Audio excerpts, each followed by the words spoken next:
할렐루야. 오늘 저희들 함께 읽으신 요한복음 8장 21절에서 30절의 말씀을 가지고 요한복음 강해 32번째 시간 하나님의 숨을 회복하라 라는 제목으로 함께 은혜를 나누겠습니다.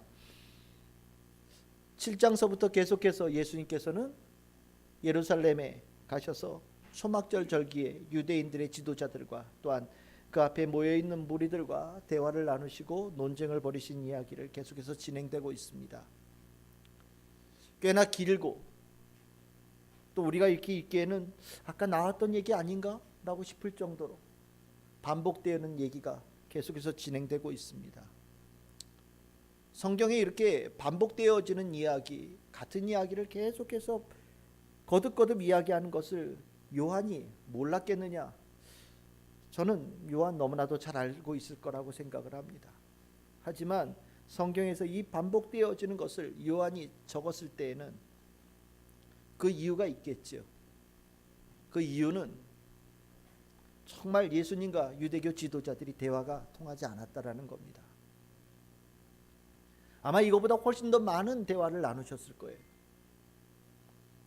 더 길고 더 격렬하게 예수님께서는 목에다가 힘을 쓰시면서 아마 이들 앞에서 자신이 하나님의 아들이라는 것을, 그리고 이 땅에 구원자로 오셨다라는 것을 증거하기 위해서 최선의 노력을 다하셨던 것 같습니다. 근데 참 그렇게 열심히 마음을 다하여서 이렇게 말씀을 선포하시는 예수님의 그 뜻을 듣는 이들이 마음을 열었으면 다 알아들었을 터인데 참 신기하게도 좀처럼 알아듣지를 못해요.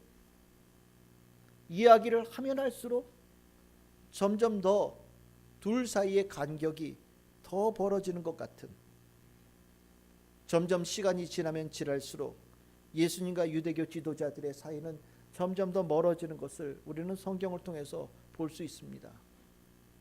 오늘 함께 읽지는 않았지만 우리 지난주의 본문에 8장 19절과 오늘 읽은 본문 8장 22절 그리고 8장 25절에 보면 유대교 지도자들이 3번에 걸쳐서 예수님께 질문을 합니다. 예수님께서 하신 말씀을 쭉 듣고 난 다음에 그럼 너 아버지가 누군데? 예수님께서 너희들이 나는 있는 곳에 오지 못한다라고 얘기를 했더니 너 가는 곳이 어딘데? 예수님께서 너희들은 죄인이다라고 얘기를 할 때 도대체 너는 누군데? 라고 이야기를 하면서 예수의 말씀을 전혀 하나도 알아듣지 못하는 모습들을 있는 그대로 드러내요. 저는 이 모습이 단순하게 유대교 지도자들에게만 있는 모습이라고 생각하지 않습니다. 어찌 보면 저도 예수의 말씀을 제대로 듣지 못하는, 알아듣지 못하는 우매한 사람의 한 사람일 수 있고, 여기에 계시는 여러분들 또한 예수의 말씀을 좀처럼 알아듣지 못하는 우매한 사람일 수 있다라는 전 생각을 갖습니다. 예수 그리스도의 말씀, 하나님의 말씀은 한마디만 들어도 심령에 들어가서 그 말씀이 우리들의 중심을 변화시켜요. 골수를 쪼갠다, 뭐 이런 얘기가 힘이 있어서 뭘 쪼개고 나누고 부서뜨리고 라고 생각하는데 그런 그 얘기가 아닙니다. 주의 말씀이 우리들의 심령의 중심에 들어가서 존재를 바꾼다라는 이야기예요. 말씀 하나가요. 누구는 예수님의 눈빛 하나만 만나도 그의 인생이 변한 사람들이 있었고, 예수의 옷자락만 만져도 인생이 변한 사람들이 있었고, 예수와 함께한 식사 한 번에 인생이 변한 사람들도 있어요. 긴 이야기와 긴 시간이 요구가 되지 않습니다. 예수님을 있는 그대로 마음을 받아들이면 다 변화가 되어져요.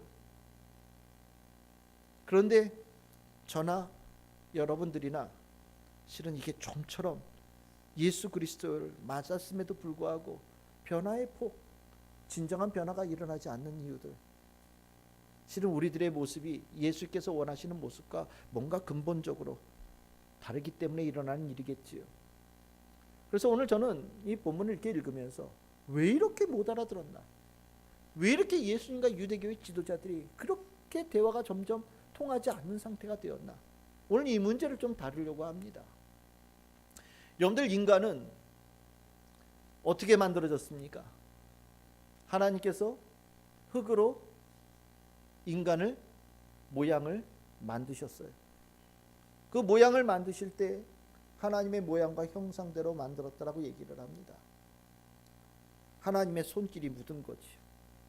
그런데 그 만든 재료가 뭐냐? 잘 아시다시피 흙이에요. 성경에서 흙이라고 하는 것은 하찮은 존재, 날아가는 존재, 아무것도 아닌 존재를 얘기할 때 흙이란 단어를 때때로 사용합니다. 먼지처럼 날리어지는 인생, 하나님과 멀어진 자, 죄 있는 자들의 모습이지요. 바로 그거예요. 우리를 만든 그 재료가 뭐냐? 흙이죠. 흙. 하나님의 모양과 형상대로 만들어졌지만 실은 우리의 가치는 그냥 흙덩어리일 뿐인 겁니다. 그런데 그 흙, 땅에 가장 하찮은 것에 실은 가장 고귀한 것이 덧붙여지지요. 그것을 창세기 2장 7절에서는 뭐라고 얘기를 합니까? 하나님께서 그 코에 뭘 불어넣으셨다고요? 숨을, 생기를 불어넣으셨다라고 얘기를 해요.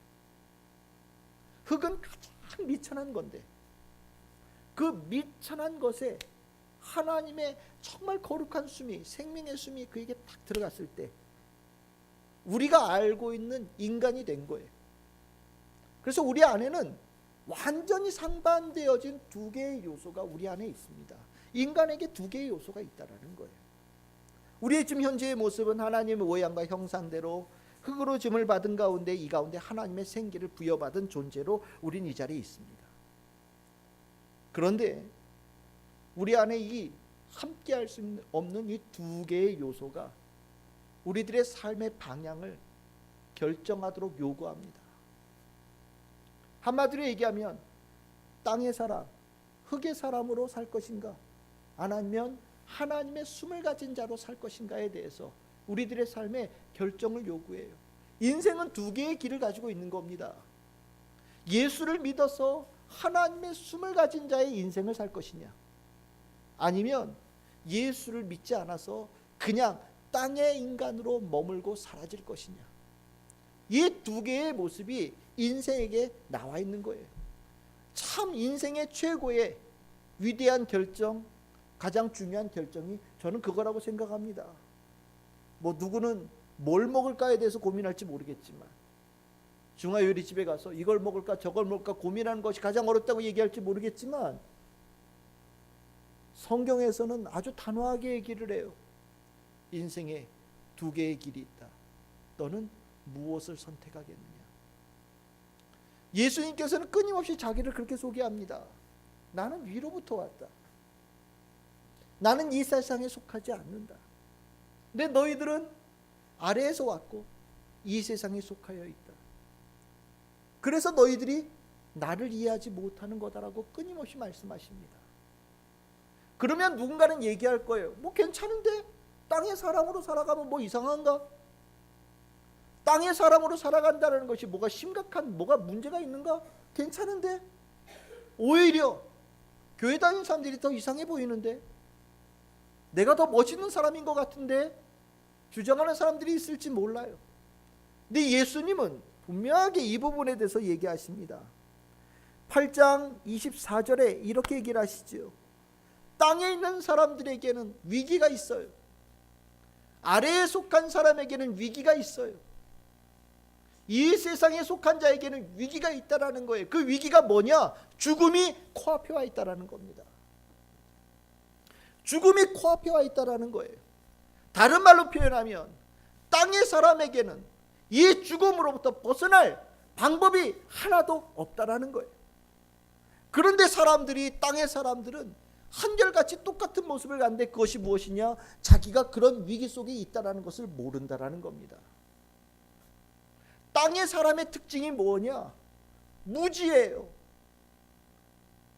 자기가 죄인인지를 몰라요.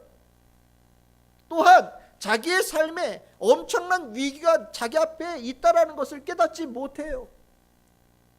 인간의 약점은 내 앞길을 보지 못한다라는 겁니다. 내 한 발짝 앞을 보지 못하고 당장 내일의 일을 알지 못해요. 인간의 한계예요. 그래서 인간 중에서 좀 특별한 능력을 가지고 있다고 얘기하는 사람들은 꼭 미래에 대해서 얘기를 하죠. 하다못해 그 점쟁이들 앞으로 있을 일들에 대해서 우리에게 너의 앞에 이런 일이 있어라고 얘기를 하지만 실은 그 점쟁이 또한 미래를 알지 못하는 인간의 모습은 똑같고, 혹 어떤 사단마귀나 어떤 거짓된 신에 의해서 그가 이상한 능력을 가졌다 할지라도 그가 그 미래를 아는 것으로 인하여서 죽음으로부터 벗어나지 못하는 모습은 동일합니다. 인간은 땅의 사람으로 속하여서 분명한 것은 자기 자신에 대해서 무지하고 자기가 처해 있는 상황에 대해서 무지하다라는 겁니다. 이 무지함이 또 하나 연결되어져 가면 어디로 연결되어져 가느냐? 하나님에 대한 불신앙으로 나아가요. 예수님께서 얘기하시죠. 너희들은 죄 때문에 내가 가는 곳에 오지 못한다. 너희들은 죄로 인하여서 죽게 될 것이다 라고 주님께서 말씀하실 때 이 유대교 지도자들이 예수님께 하시는 말씀이 뭡니까? 우리가 가지 못하는 곳을 간데 그게 어딜까? 자살하려나? 여러분들 자살하면 유대인들의 입장에서는 뭐라고 얘기합니까? 하나님께 죄를 짓는다라고 얘기를 해요. 하나님께 징계를 받는 겁니다. 심판받는 자로 전락되어집니다. 예수님께서 너희들이 죄가 있어서 내가 가는 곳에 너희들은 오지 못한다라고 얘기를 했더니 이 무지한 땅의 사람들은 뭐라고 했냐? 오히려 하나님을 죄인 취급을 합니다. 예수 그리스도에게 죄가 있는 것처럼 덮어 씌워요. 우리가 땅의 사람들의 주된 특징이 무엇이냐면 그들을 땅의 사람으로부터 구원해 주기 위해서 오신 그 하나님, 그들을 사랑하셔서 그를 땅의 사람으로부터 벗어나게 하기 위해서 오신 그분을 오히려 죄인 취급하고 자신에 있는 죄를 그에게 전가한다라는 겁니다. 땅의 사람의 아주 처참한 모습이에요. 예수님은 이 땅의 사람들이 안타깝습니다. 아무리 얘기를 해도 못 알아들어요. 예수님께서는 그래서 이 얘기를 쭉 다 하신 다음에 못 알아듣는 이들을 향하여서 28절서부터 30절까지 다시 한번 지금까지의 말씀을 요약해 주셔요. 내가 누구라고요? 크다. 내가 크다. 내가 크다. 여러분들 떨기나무 앞에서 모세에게 하나님께서 자신을 뭐라고 소개하셨습니까? 나는 나다. 그 단어와 거의 유사한 단어예요. 예수님께서 자기를 소개하시는데 뭐라고 소개하시냐? 나는 크다. 그러면 그는 누구냐? 하나님께서 이 땅에 구원자로 보내주시기로 말씀을 통해서 약속하신 그 존재다라고 자기를 드러내셔요. 나는 너희들과 다르다. 나는 너희들이 땅의 사람으로 죽어가는 모습을 원하지 않는다. 얘들아, 나는 너희들과 다른 존재다. 나는 위로부터 왔다. 나는 너희들이 위의 사람이 되어지기를 원하고 이 세상을 떠나서 하늘에 속한 자가 되기를 원한다는 아주 강력한 예수님의 마음을 드러내십니다. 우리가 이 신앙생활을 하면서 굉장히 중요한 목적이 있어요. 우리가 신앙생활을 하면서 가장 중요한 목적 중에 하나는 다르게 사는 겁니다. 다르게 사는 거예요. 이 땅에 살아가는 수많은 인생들과 다르게 살아가기 위해서 우리는 이 자리에 있는 겁니다. 다르게 살아가는 그 길을 오직 한 분이 주신다라는 거지요. 예수 그리스도요. 땅에 속한 자로서 죄 속에 머물 수밖에 없고 죽음 가운데 떨어질 수밖에 없는 우리들에게 위로부터 오신 예수님, 이 세상에 속하지 않은 예수님은 우리를 그것으로부터 건져내 주시어서 죽음으로부터 벗어나게 만드시는 은혜를 주기 위해서 이 땅에 오셨다. 우리는 그래서 이 땅의 한계와 이 세상에 속한 자의 한계와 아래로부터 난 자의 한계를 분명하게 인식하고 이것으로부터 벗어나기 위한 간절한 소망 가운데 그것을 우리에게 허락하신 예수 그리스도를 믿고 하나님의 은혜를, 하나님의 계획을 붙잡아 이 자리에 나와 있는 겁니다. 만약에 이 자리에서 하늘에 속한 자, 위로부터 난 자, 이 세상에 속하지 아니한 자를 꿈꾸지 아니한다면 마치 예수님과 지금 대화하고 있는 유대인들의 그 모습과 다를 바가 없어요.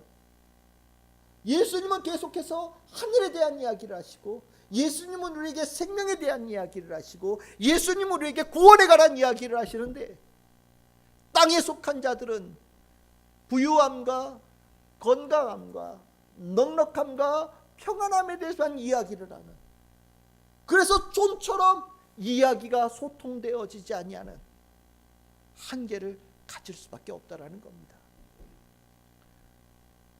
요즘에 설교가 넘쳐납니다. 정말 TV를 틀면 정말 거짓말 조금 못해서 기독교 채널이 한 5-6개는 있는 것 같아요. 그것도 넘나요? 제가 집에 한 5개, 6개 되는 것 같은데 하루에 종일 설교가 나옵니다. 성경이요? 널린 게 성경이에요. 성경은 공짜로도 나눠줘요. 설교에 관한 책들, 하나님에 관한, 예수님에 관한, 교회에 관한 책들 서점에 가보십시오. 쏟아지는 게 그런 책입니다. 요즘에 책 잘 안 팔린다고 하는데 여전히 기독교 서적은 아주 중요한 출판의 포지션을 차지하고 있지요. 정말 엄청난 책들이 쏟아지고 있어요. 그런데 그렇게 수많은 설교, 수많은 말씀들이 가까이 있음, 수많은 책들이 쏟아져 나오고 있는 현실 속에 점점 예수 그리스도의 뜻을 깨닫지 못하고 하늘에 속한 자의 삶을 꿈꾸지 못하는 이러한 성도들이 늘어나고 있는 이유는 과연 무엇입니까? 그것은 바로 예수 그리스도께서 가르쳐 주신 이 말씀을 제대로 받아들이지 못하고 이 교회에 예수 그리스도 앞에 나온 이 목적을 잃어버리기 때문입니다. 저는 우리가 신앙생활하면서 저 역시 마찬가지지만 우리가 자칫 조금만 잘못 생각하면 땅의 사람으로 그냥 전락해요. 조금만 관심을 잘못 기울이면 바로 예수를 잊어버리고 땅의 부유함에 나의 마음을 완전히 빼앗겨요. 조금만 한눈 팔면 세상의 쾌락에 나도 모르게 이미 깊숙하게 들어가 있는 나의 모습을 발견합니다. 여러분은 어떠십니까? 여러분은 어떠십니까? 저 그걸 느낄 때마다 저 화들짝 놀래요. 나도 모르게 손가락이 엉뚱한 것을 향해 가고 있고 나의 발걸음이 엉뚱한 곳을 향해 가고 있고 내 귀가 엉뚱한 것을 듣고 있고 내가 마음에 품고 있는 것이 정말 엉뚱한 것을 품고 있어요. 그리고 나면 느끼지요. 내 안에 하나님의 숨이 간당하다라는 느낌을 받게 되어져요. 여러분들 안에 하나님의 숨이 얼마나 들어있으십니까? 여러분들 안에 하나님의 숨을 쉬기 위한 갈망이 얼마나 뜨거우십니까? 여러분들은 두 사람 중에서 흙의 사람으로 살기를 원하십니까? 하나님의 숨이 충만한 사람으로 살기를 원하십니까? 우린 결단해야 돼요. 결단해야 돼요. 이 결단되어지지 않으면 예수님 앞에 있는 이 유대인들처럼 전혀 알아듣지 못하고 그냥 집으로 돌아가는 일이 벌어지는 거예요. 예수님은 이것이 너무나도 안타까우셨어요. 그래서 자기 안에 하늘에 속한 자, 위로부터 난 자, 이 세상에 속하지 않은 성도의 모습이 어떤 모습인지를 자신을 통해서 우리에게 드러내십니다. 저는 우리 교회 성도들이 하늘에 속한 자의 이 귀한 모습을 다 갖기를 원해요. 그 말씀은 28절과 29절에 3개에 걸쳐서 얘기를 해요. 위로부터 난 자의 3가지의 특징입니다. 물론 이거 말고 한 가지를 좀 더 할 수 있긴 한데 오늘 나온 말씀은 이 3가지를 얘기해요. 첫 번째가 뭐냐? 28절을 우리 같이 한번 읽어보겠습니다. 요한복음 8장 28절 우리 한 목소리 읽겠습니다. 시작. 이에 예수께서 이르시되 너희가 인자를 든 후에 내가 그인 줄 알고 또 내가 스스로 아무것도 하지 아니하고 오직 아버지께서 가르치신 대로 이것들을 말한 줄로 알리라. 첫 번째 위로부터 난 자는 분명한 소명의식과 사명의식을 가지고 있어요. 내가 하나님과 연결되어져 있다라는 하나님께로부터 비롯되어져 있다는 분명한 인식을 가지고 있습니다. 여러분들은 하나님의 것 맞으십니까? 하나님께서 여러분들을 창조하시고 이 땅에 보내셨음을 알고 계십니까? 여러분들의 인생의 목적은 그 여러분들을 만드신 여러분들이 시작되어진 그곳으로 돌아가야 된다는 것을 알고 계십니까? 굉장히 중요한 거예요. 내가 이 세상에 우연하게 나오질 않은 겁니다. 하나님께서 나를 만드셨고 나의 시작이에요. 나를 시작하게 하신 그분께서 이 땅에 나를 보내신 겁니다. 보내실 때 그냥 보내지 않았어요. 각각의 삶 속에 하나님께서 일들을 맡기셨어요. 그것을 사명이라고도 얘기를 하죠. 그 사명을 가지고 있다. 나를 만드셨고 나를 부르셨다라는 것이 소명의식이에요. 우리는 하나님께서 나에게 일을 맡기셨다라는 이 소명의식이 끌어 넘쳐야 돼요. 내가 이 땅에서 무엇을 할 것인가? 누구에게 물어봐야 되겠습니까? 학교 선생님에게요?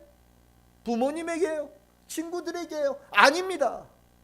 여러분들이 무엇을 해야 되는지를 궁금하시다면 여러분들을 만드시고 여러분들의 시작이신 하나님께 물어보셔야 됩니다. 내 삶에 하나님의 뜻이 무엇입니까? 하나님께서 나에게 맡기신 원하시는 모습이 무엇입니까? 주님께 물어봐야 돼요. 그래서 우리는 기도하지요. 그리고 그 뜻을 깨닫기 위하여서 이 성경을 읽습니다. 이 성경 안에 있는 하나님 말씀 가운데 나를 향한 주님의 뜻이 들어있어요. 여기에 여동안이라는 이름이 들어있냐고요? 아니요, 여동안이라는 이름 없지요. 하지만 이 성경은 모든 이들을 향하신 주의 뜻이 이 안에 있어요.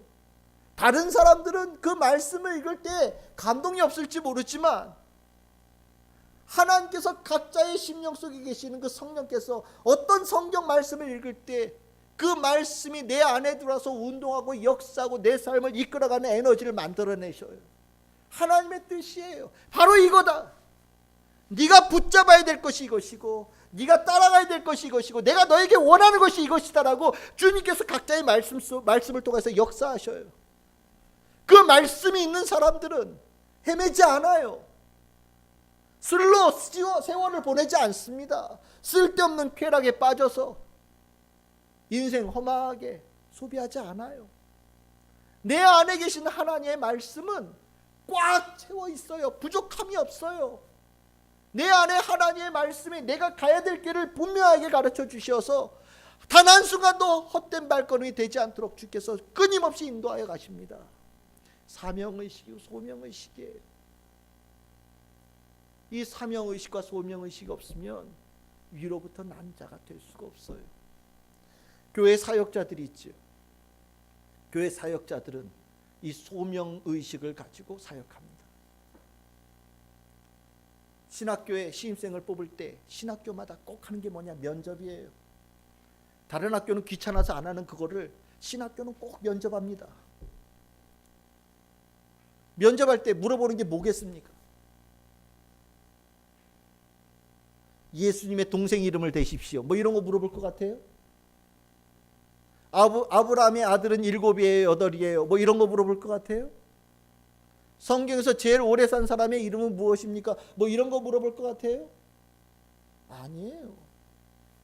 나머지는 다 곁다리예요. 궁극적으로 물어보는 건 이겁니다. 왜 오셨습니까? 왜 신학교에 오셨습니까? 왜 신학교에 오겠다고 결단했습니까? 이거 물어봐요. 그러면 각자 이야기를 하죠. 그리고 나면 이제 두 번째로 묻는 게 뭐냐면 자기 십자가를 지고 나를 따르라 하는 말씀이 무슨 뜻입니까? 이거 물어봅니다. 소명의식 속에 있는 헌신을 물어보는 거죠. 이거 없으면 아무리 똑똑해도 신학교 못 들어가요. 하나님께서 사역자들을 이 땅에 보내실 때 모든 사람에게 사명의식, 소명을 주셔요. 그럼 왜 그들에게 사명을 주시고 소명의식을 주셨을까요? 이것이 모든 인생들에게 요구가 되어지는 모범적인 모습이기 때문입니다. 목사만 소명의식 가지고 있느냐? 전도사만 사명의식을 가지고 있느냐? 아니에요. 모든 인생들이 그 모습을 가지고 이 땅을 살아야 됩니다. 예수님께서 이 땅에 오실 때 사명 분명하셨어요. 무엇을 하기 위해서 오셨습니까? 온 인류를 구원하기 위해 오셨어요. 그걸 누가 주셨어요? 하나님께서 주셨어요. 아버지께서 주셨다라는 겁니다. 잊지 않았어요. 그러면 예수님만 그것을 가지면 되느냐? 아니에요. 내가 그렇게 산다? 그러면서 뭐라고 얘기하십니까? 너희들도 그 모습을 회복해야 된다라고 얘기하셔요. 여러분들 가운데 하나님께서 주신 꿈, 사명, 소명이 있으십니까? 내가 오늘 살아갈 힘, 주님의 뜻으로 살아가고 계십니까? 이게 있어야 돼. 이게 하늘에 속한 자예요. 주님의 뜻은 누구도 방해할 수 없어요. 주님의 계획은 누구도 회방할 수 없어요. 주의 뜻은 반드시 성취합니다. 믿으시지요? 여러분들의 삶에 주의 뜻이 있다라고 하는 것은 여러분들의 삶에 열매가 있다라는 거예요. 오늘 여러분들에게 이 소명의식의 신앙이 분명하게 세워지시길 주의 이름으로 축원합니다. 두 번째로 하늘에서 난 자는 또 하나의 중요한 변화가 있는데 그게 무엇이냐? 29절 하반절입니다. 하반절에 뭐라고 얘기하냐? 29절 하반절을 함께 읽겠습니다. 시작. 나는 항상 그가 기뻐하시는 행함으로 나를 혼자 두지 아니하셨느니라. 인생의 목표가 바뀌어요. 뭐냐면 하나님을 기쁘시게 하는 것으로 바뀝니다. 하나님과 나의 관계성 속에서 굉장히 소극적으로 신앙생활하는 사람이 있다고 말씀을 드렸었죠. 전에요. 어떻게 사는 겁니까? 하나님께 벌받지 않을 정도에서 사는 겁니다. 하나님께 벌받지 않을 정도로, 하나님께서 나를 때리지 않을 정도로, 저 때리기도 애매하고 그렇다고 쓰다듬기도 애매하고 아주 줄타기 하면서 신앙생활하는 경우들이 있어요. 어떻게 하냐면 교회는 안 가기는 그렇고 매주 가긴 그렇고, 그러니까 2주마다 오죠. 2주마다 옵니다. 조금 더 간땡이가 부으면 한 달에 한 번 출석하죠. 그런 사람은 아마 달력에다 표시하는 것 같아요. 이번 주 2번 가야 되는데 벌써 1, 2주 갔어. 3, 4주 빠져도 돼. 뭐 이런 거 있잖아요. 아주 기가 막혀요. 하나님에 대한 신앙이 조금 내 안에서 주님을 사랑하는 마음이 확 올라올 것 같아요. 아니야 자제해야 돼. 이러다가 훅 빠지면 못 벗어나. 내가 좋아하는 거 못해. 예? 내가 주말에 산도 가야 되고 주말에 축구도 해야 되고 야구도 해야 되고 토요일 저녁은 불타게 놀아야 되는데 오라 이러면 안 돼. 너무 빠지면 내가 원하는 걸 못해. 안돼. 그만 봐. 그만 기도해. 그만 성경 말씀 읽어. 목사님 말씀 너무 열심히 듣지 마. 그것도 들으면 또 설득당한다. 스스로 이 마음에 한계를 두고 신앙생활하는 경우들이 있어요. 근데요, 여러분들 성경에는 주님께 매맞지 않을 정도로 신앙생활하라고 얘기한 데가 한 군데도 없어요. 신앙은 하나님을 기쁘시게 하는 그 정도가 되어야 된다라고 얘기를 합니다. 하나님을 기쁘시게 하는 신앙 정도가 되어져야 그것이 신앙이라고 얘기를 하는 거예요. 오늘 여러분들이 이 자리에 나올 때 주님 저 왔어요. 기쁘시지요? 뭐 이런 마음으로 오신 분들 계실 거라고 저는 분명히 믿습니다. 저는 주님이 원하시는 걸 하고 싶어요. 주님 예배를 원하시면 제가 예배를 드립니다. 주님께 저에게 헌신을 원하시면 제가 헌신합니다. 저는 주님께서 저를 보시면서 미소 짓는 그 모습을 저는 원해요. 이런 마음을 가지고 살아야 된다는 거예요. 그러면 누군가 얘기할 거예요. 야, 하나님 기쁘게 하면 너는 뭐가 남는데? 너를 기쁘게 해야지 왜 하나님을 기쁘게 해? 하나님을 기쁘게 하면 네가 기쁘냐? 물론이요. 하나님을 기쁘시게 하면 하나님께서 기뻐하실 때 우리에게 주시는 축복은 내가 추구하고 내가 만들고 내가 얻은 것과는 비교할 수가 없어요. 하나님을 기쁘게 하실 때 하나님께서 여러분들에게 주신 축복은 모든 것을 품고 모든 것을 덮고 모든 것에 넘쳐날 정도로 하늘로부터 내려오는 가장 귀한 것으로 여러분들의 삶을 채워가십니다. 신앙에 저도 어릴 때 청년 때 목사님 때 이 설교 수도 없이 들었어요. 하나님을 기쁘시게 하는 삶. 하나님을 기쁘시게 하는 삶. 청년들이요 그렇게 살아야 되지 않겠습니까? 청년들이 그 삶을 알아야 되지 않겠습니까? 근데 저도 그때 유대인이었나 봐요. 그 말씀이 귀한 거를 몰랐어요. 그냥 오늘 또 수련회라고 목사님 또 오버하신다. 그렇게까지 뭐 해야 돼. 그런 생각을 했었어요. 근데 나이가 들었는지 아니면 이제서야 귀가 트였는지 성경을 보면서 하나님을 기쁘시게 한다는 단어가 성경에 수도 없이 나온다는 것을 이제서야 발견합니다. 하나님을 기쁘시게 하는 삶을 살아야 된다는 가르침이 성경에 너무 많이 나와요. 말할 수도 없을 정도로 나와요. 대표적으로 여러분들 로마서 8장 8절에 바울은 이렇게 얘기합니다. 육신에 있는 자들은 뭐 할 수 없다고요? 하나님을 기쁘게 할 수 없어요. 다른 말로 표현하면 땅에 속한 자의 삶으로는 하나님을 기쁘게 할 수 있어요? 없어요? 없어요. 없어요. 땅에 속한 자들을 하나님께 기쁘게 하겠다는 생각은 아예 접으십시오. 무슨 소리냐? 내 마음은 완전히 땅바닥이에요. 이 땅에 속해 있으면서 몸이 교회에 와서 있어요. 그러면 아유 마음은 그럴지라도 몸이 여기 와서 있으면 하나님 이걸로도 좀 어떻게 미소 한번 이렇게 날려주시지요? 안 된다라는 거예요.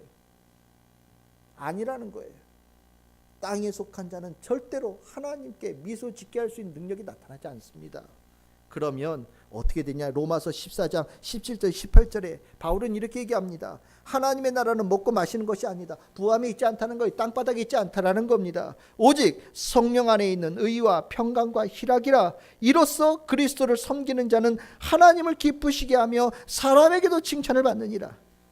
성령 안에 의, 평강, 희락, 성령 안에 살아가는 이 삶, 위로부터 난 자의 삶을 살 가운데 성령께서 역사하시는 삶을 살아갈 때 하나님께서 그 모습을 보시며 기뻐하신다라는 거예요. 성령께서 함께 하실 때 이 안에 더러운 것이 틈탈 수 없겠지요. 의로움이 있고요, 하늘의 평안함이 있어요, 희락 기쁨이 있지요. 이 모습을 주님께서 기뻐하신다라는 겁니다. 그러면 하나님께서 기뻐하시면 어떤 역사가 일어나냐? 그 사람이 다니는 곳들마다 하나님께서 다른 사람의 마음을 움직이셔요. 그가 가는 곳에 그의 환경을 움직이시는 겁니다. 그래서 그가 가는 곳들마다 주님께서 그의 삶을 가장 복된 것으로 만들어 가신다라는 거예요. 얼마나 귀합니까? 하나님께서, 이런 표현이 어떨지 모르지만 하나님을 기쁘게 하면 만사형통입니다. 하나님을 기쁘시게 할 수 있는 삶을 살 수 있다면 만사형통이에요. 어저께 혹시 여러분들 하나님을 기쁘시게 하는 삶을 어떻게 사셔보셨습니까? 어떻게, 어저께는 너무 짧아요. 지난주 어땠습니까? 지난주 하나님께 기쁘시게 하는 삶을 내가 살았다. 그런데 일 잘 안 됐다 그러면 저한테 오십시오. 근데 이렇게 주일날 아침에 얼굴 딱 보면 일주일 어떻게 살았는지 대강 느낌 오잖아요. 제가 주일날 아침에 얼굴 본다는 거 알고 계시죠? 분위기 딱 보면 일주일 동안 어떻게 살았는지 대강 느낌이 와요. 주일날 아침에 하나님에 대해 생각 아무도 없었는데 이런 거 있잖아요. 혼날까 봐 온 사람들. 그러면 얼굴이 벌써 기쁨이 없어요. 벌써 일주일 동안 뭐에 빠져서 지낸지 모르지만 기쁨이 바닥난 상태로 오는 거예요. 그런데 주님과 함께한 사람들은요, 주일날 아침에 얼굴이 환합니다. 다르죠. 여러분들의 삶의 목표가 바뀌어질 수 있어야 됩니다. 정말 바뀔 수 있어야 돼요. 바울은 이 부분을 굉장히 강조해요. 에베소서 5장 8절에서 10절에서 이런 얘기합니다. 너희가 전에는 어둠이더니 이제는 주 안에 빛이라. 여러분들 우리 지난주에 예수님이 자기를 뭐라고 소개하셨다고요? 나는 빛이다. 세상의 빛이고 생명의 빛이다. 이렇게 선언하셨잖아요. 그러니까 이제 그 빛이신 예수 그리스도를 따라가는 자는 이 안에 빛이 충만해요. 그러니까 너희들은 주 안에서 빛이라. 빛의 자녀처럼 행하라. 그러면 그 빛의 자녀처럼 살아가면 어떠냐? 그 빛의 열매는 모든 착함과 의로움과 진실함인데 그게 하나님을 기쁘시게 하는 거래요. 시험에 보내잖아요. 빛의 자녀처럼 살아서 하나님의 기쁨이 되어지면 아까 뭐라고요? 만사형통이라니까요. 주님께서 그 안에 삶에 역사하신다는 거죠. 시험해 보라는 겁니다. 성경에 시험해 보라는 얘기가 많이 나오지 않아요. 하나님께 예물을 드리는 것과 하나님을 기쁘시게 하는 삶, 이 부분에 대해서 시험해 봐라. 아주 당당하게 얘기하는 거예요. 50%의 확률을 얘기하는 게 아닙니다. 70%의 확률을 얘기하는 게 아니에요. 이거는요 100%라는 거예요. 100%요. 그렇다면 한번 해볼 만하지 않으십니까? 하나님을 기쁘시게 하는 삶 괜찮지 않습니까? 여러분들이 이 삶은 복된 삶이에요. 위에 속한 자만 가질 수 있는 삶이에요. 여러분들의 삶에 이 삶이 충만하게 임하기를 소망합니다. 세 번째로 8장 29절 상반절입니다. 상반절에 뭐라고 얘기해요? 우리 같이 읽어봅시다. 시작. 나를 보내신 이가 나와 함께 하시도다. 나는 항상 그가 기뻐하시는 일을 행함으로 나를 혼자 두지 아니하셨느니라. 하나님께 기뻐하는 일을 하는 자에게는 어떤 역사가 일어나냐? 하나님께서 그와 함께 하셔요. 이거는요, 성경에서 굉장히 중요한 말씀이에요. 예수님께서 이 땅에 오실 때 뭘로 오셨습니까? 마태복음 1장 23절에 이렇게 얘기하죠. 보라, 처녀가 잉태하여 아들을 낳을 것이요, 그의 이름이 뭐라고요? 임마누엘이라. 그럼 임마누엘이라고 하는 이 뜻이 무엇입니까? 이를 번역한즉 하나님이 우리와 함께 계시다 합니다. 예수 그리스도께서 이 땅에 오신 것은 무엇이냐? 우리와 함께하기 위해서 오셨다라는 거예요. 하늘로부터 이 땅에 내려온 가장 큰 축복이에요. 예수가 이 땅에 오셨다라는 것은 엄청난 축복이에요. 다른 말로 표현하면 이 땅의 가장 불행은 뭐냐? 하나님이 없다라는 거예요. 하나님이 계시지 않다라는 것이 이 땅의 가장 큰 불행이라는 겁니다. 그래서 죄가 있고, 그래서 죽음이 있고, 그래서 소망이 없다라는 거예요. 그래서 하나님께서는 이 땅에 이 모든 것을 해결할 수 있는 궁극적인 해결책을 보내주는데, 그게 누구냐? 예수고, 예수가 이 땅에 오셨다라는 의미 뭐냐? 임마누엘이라는 거죠. 함께 하신다. 하나님께서 함께 하신다라는 것은 모든 문제가 해결되어졌다라는 거예요. 예수님께서 이 땅을 떠나시면서 제자들에게 하신 말씀도 똑같아요. 마태복음 28장 20절에 보시면 예수님께서 뭐라고 했냐? 내가 너에게 분부한 모든 것을 가르쳐 지키게 하라. 볼지어다 내가 세상 끝날까지 뭐 하시겠다고요? 너희와 항상 함께 있으리라. 임마누엘이에요. 임마누엘. 우리가 하늘에 속한 자가 되어질 때 이 땅은 하나님 부재의 땅입니다. 하나님이 계시지 않는 땅이에요. 그래서 죄가 있고요, 죄를 해결할 방법이 없어요. 소망이 없어요. 절망이에요. 임박한 죽음이 코앞에 다가와 있어요. 그렇지만 그 누구도 그 위험을 깨닫지 못해요. 하나님 부재가 이렇게 위험한 거예요. 잘 살고 있다고요? 아니요. 영의 눈으로 보면, 하나님과의 관계성, 하나님의 창조, 하나님의 계획으로 보면 그 사람이 아무리 지금이 돈이 많을지라도 그 인생은 죽음이 코앞에 있습니다. 그런데 이 죽음이 가득한 땅에 하나님께서 함께 하시는 자의 삶을 산다라는 거, 이 얼마나 귀합니까? 모든 땅이 다 지진나고 흔들리는데 여러분들의 서 있는 그곳은 흔들리지 아니한다. 얼마나 귀합니까? 모든 사람이 어둠 속에 죽어가는 길 가운데 있는데 여러분들이 주님께서 함께 하시는 임마누엘의 성도가 되어져서 여러분들이 그 가운데 생명을 얻는 자가 된다는 거 얼마나 귀합니까? 하나님께서 함께 하신다라는 것은 이 세상에 완전히 구별되어진 자로 주님께서 보증한다라는 거예요. 우리는 이 안에 하늘에 속한 자, 위로부터 난 자의 삶을 소망할 때 소명의식을 가지고 하나님을 기쁘시게 하는 삶을 살아갈 때 하나님께서는 그 사람들에게 특별한 은총을 베푸시는데, 그게 뭐냐? 임마누엘의 약속을 그 안에 성취해 주셔요. 성령의 충만함도 그러한 거라고 얘기할 수 있습니다. 우리가 왜 성령의 충만함을 추구하냐? 능력 아니에요.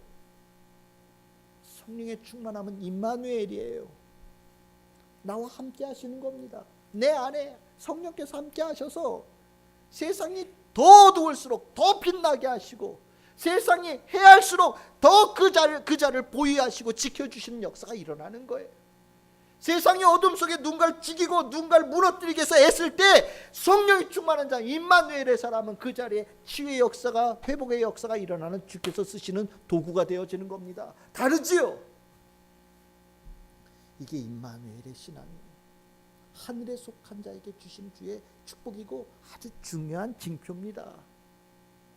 여러분들 성경에 이 하늘에 속한 자의 삶 모습을 실은 여러 사람들 볼 수 있겠지만 이 임마누엘의 삶을 살았던 사람 중에 한 사람이 누구냐? 다윗이에요.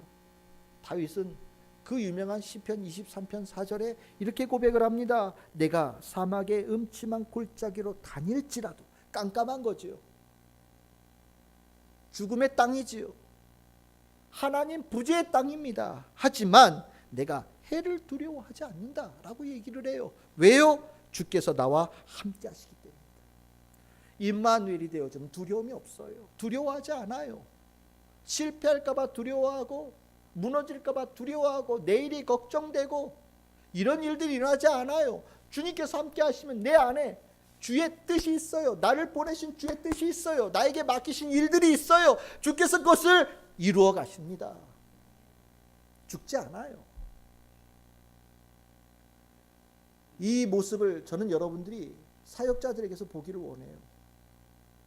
사역자들 사역이 쉽냐? 쉽지 않아요. 그런데 그 쉽지 않은 그 일들을 사역자들이 이 안에 위로부터 난 자, 하늘의 소망을 두고 하늘에 속한 자로 살아갈 때 정말 별 볼 일 없는 사람인 것처럼 보이는 그 사역자를 통해서 주께서 일을 이루어 가셔요. 이 모습을 보면서 모든 이들에게 주님께서 너희들도 그 모습에서 나를 찾거라 라고 주님께서 말씀하시는 거예요. 우리는 신앙생활하면서 이거 잊어버리면 안 돼요. 여러분들 예수님의 말씀이 정말 굉장히 깊고 무겁습니다. 누구는 예수의 말씀은 물에 물 탄 듯 싱거워요. 뭐 맨날 하는 소리 똑같은 것 같은데요. 아니에요.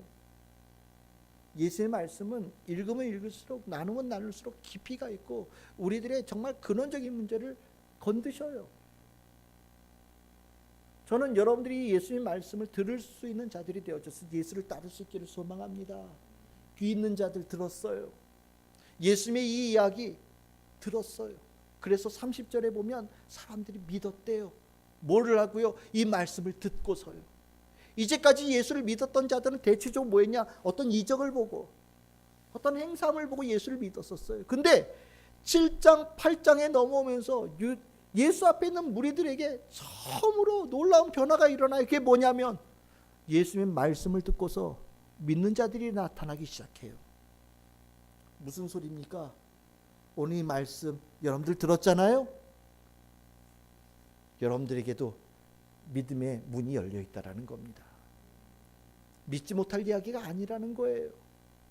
여러분들 들리셨습니까? 이 말씀이 여러분들의 심령에 새겨지십니까? 붙잡으십시오. 붙잡아서 예수님 앞에 예수님 말씀 전혀 못 알아듣는 유대교 지도자들의 모습 따라가지 마십시오.